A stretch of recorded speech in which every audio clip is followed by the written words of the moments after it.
All right, let's take a look at how we're going to continue to work on this jacket. So I'm going to click on layout here so we can just kind of focus in our modeling mode. Um, so what we can do is start placing some of these elements, like we can make these buttons and the tie and the vest, for example, is going to essentially get painted on.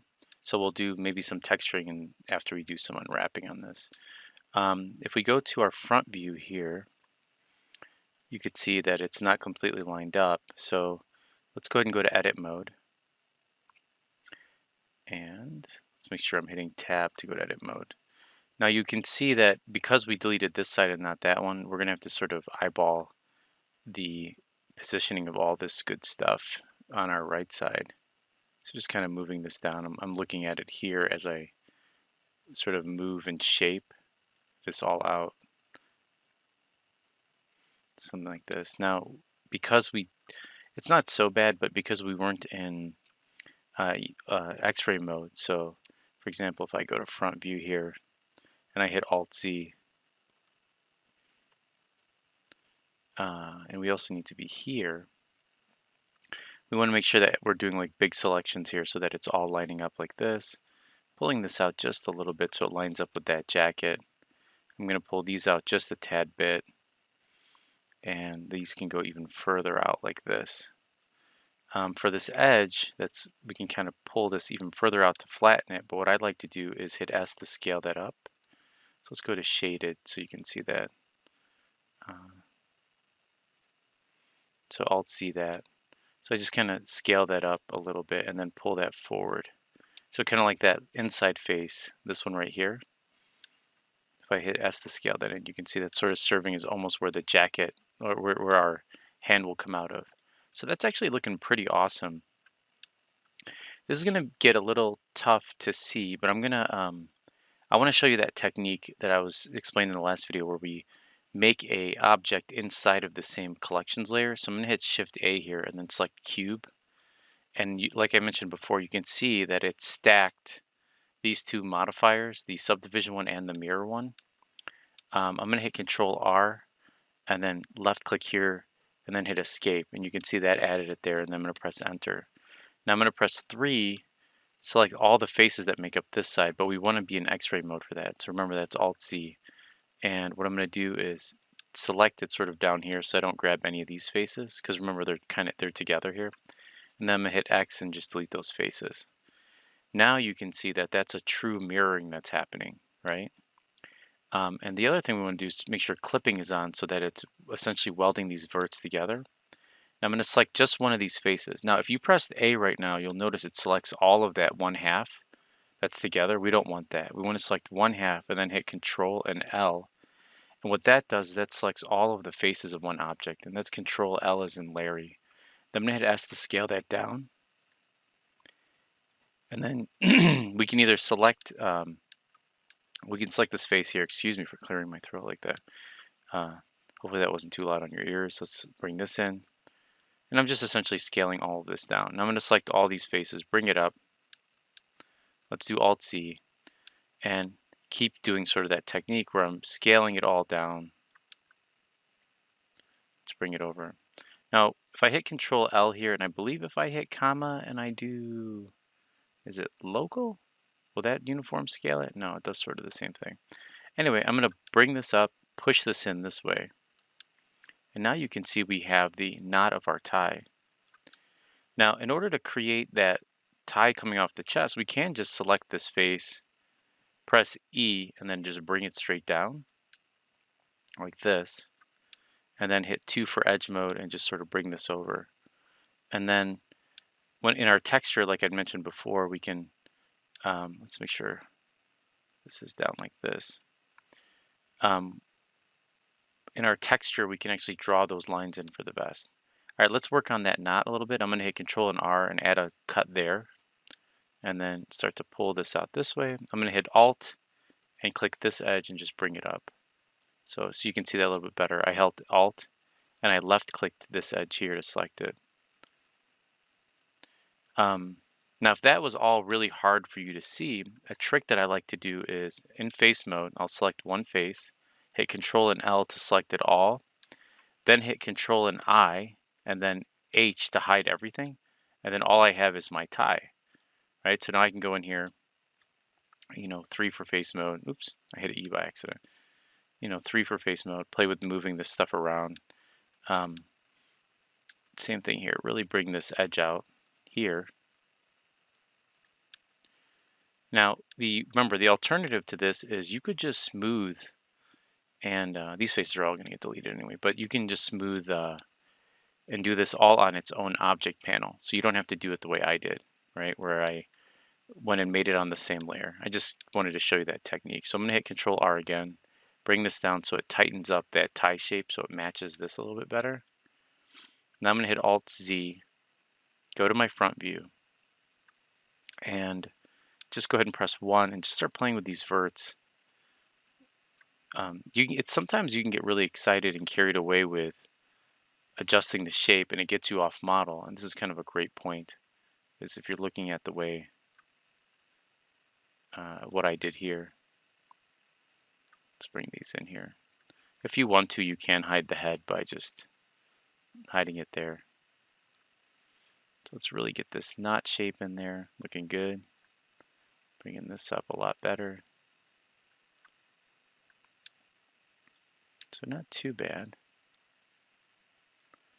What I might do, let's pull that in just a little bit. If I hit Alt H, it'll unhide, right?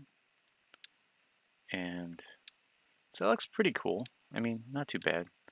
I can hit Control R one more time in here and then just bring this down, this whole section, and really shape that knot. This is a little too pronounced, so I'm going to bring this all in. And this needs to be more pronounced. And let's bring this in a bunch too. All right, so one more time, hit 3, Control L, Control I to invert the selection, and H to hide it. And I'm just going to select these back faces because they're not going to be visible. It also makes it easier later for me to unwrap. Then I'm going to hit X and then delete faces. So we don't need those faces. And really, this whole edge here is a little too pronounced. I'm going to hit Alt H here. Just kind of bring that forward a bunch. There we go. That's good for now. If you want to, you can select these verts. It gives a little more character or something like that. Let's see about that. Where's that? No, it looks good, pretty good. While we're here, I know the video is going to run a little longer. What we can do too is let's take a look at how we're going to create that collar, right? So I'm going to hit 3, select one of those faces, and then Control L, and then I'm just going to hit Control L, and then I'm going to hit Control I to inverse, and then I'm going to hide my tie. Now for this, I'm going to hold Shift, and I'm just going to select all of these faces that make up this rounded area where the collar is. Then I'm going to hit Shift and D, and you can see here, let me hit Escape and move this up. It created sort of that collar shape. I'm going to hit Alt and H to bring my tie back because I'm going to need that for shaping this.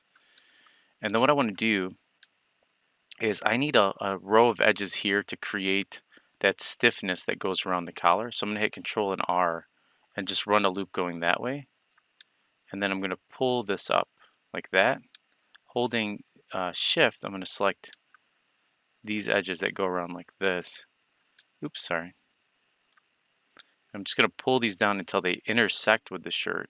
And then I'll go one by one, selecting each individual vertex.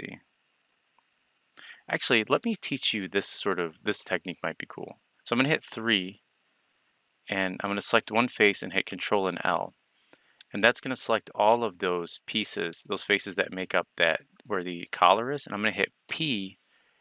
P will allow you to separate. If I hit selection, what you'll see is now my collar is a separate object. But what's really cool about this is if I select this, right? So let's, for example, just go to object mode so we know we're selecting the right thing, right? So there's our collar. Notice off to the side here, it retained those 2 modifiers on this collar that we were using, right? It retained the mirror and the other one. So now when I press 1, if I start to shape, let's see if I can see this a little bit better, this out. Now what we want to do is I don't want these to weld here, so I'm going to uncheck clipping. And now I can kind of move this out, down. Let's move this one here in a little bit so we get a little more roundness. And I think I'd like to get, I mean, you can get pretty crazy with this, but I'd like to get maybe some more, I might throw a subdivision here to give me some more shape. And you want to be careful not to go too crazy with too many subdivisions, right? So, because you can get really easy, you can start to say, oh, you know, I like the idea of it looking really smooth and all this stuff. But don't worry about it, because when we go to actually make this into a full character, what you'll notice is that we have to convert it back into polygons. So it's totally fine at this stage for it to be like this, like low like this. So I'm gonna go to object mode and pull this down even more, because I really want this to be lined up like this. Another thing is I don't like how my origin is down here, so I'm going to right click out here and go to set origin, and I'm going to go origin to geometry. And what that did is that set the pivot to where it's supposed to be. Actually, let's do, maybe let's hold shift and right click, and then right click in here, set origin, origin to 3D cursor. There we go. And that's a little bit closer up here. And when we go to apply it, we can set origin to geometry and it'll center it. All right, so since that's a little bit lower, let's go to our front view. And make sure that we are a little bit like this. Now, here's one of the instances where I'm like, you know, I kind of like the exaggerated collar. Do I want to scale it down a bunch and make it tiny like this, right? And I don't know. I kind of like that he's sort of a little sloppy, and we can always adjust this later. So let's Control Z that scaling. I'm going to pull it up a little bit like this and just go to edit mode again and tweak this. All right. So something like this. All right, same thing with these. I can pull these out a great deal more to really accentuate that area. I'm going to unhide the head to see how it looks with the head. And I like that. I think I am going to add one more loop down here just so I can tighten up where the collar, like the cusp of the collar is there, right? So I can get a little bit more of an edge coming around like this. All right, so for now, I'm pretty happy with this. I'm maybe not so happy with how far out the tie sticks out, so let me edit that and then we'll end this video. Yeah, that's looking a lot better. Let's pull that in a little bit more. I mean, I love exaggeration, especially since our character is only going to be like this big on our screen. So we really do need to exaggerate things like the tie and the collar. So, I mean, let's practice that one trick again. So I'm going to hit object edit mode. I'm going to hit 3, select this face on the tie, hit Control L to select all, and then I'm going to hit P for separating and then selection. And we'll just name this tie, and we'll name this one collar, and this is also called tie, but we want this to be, it's like suit, jacket.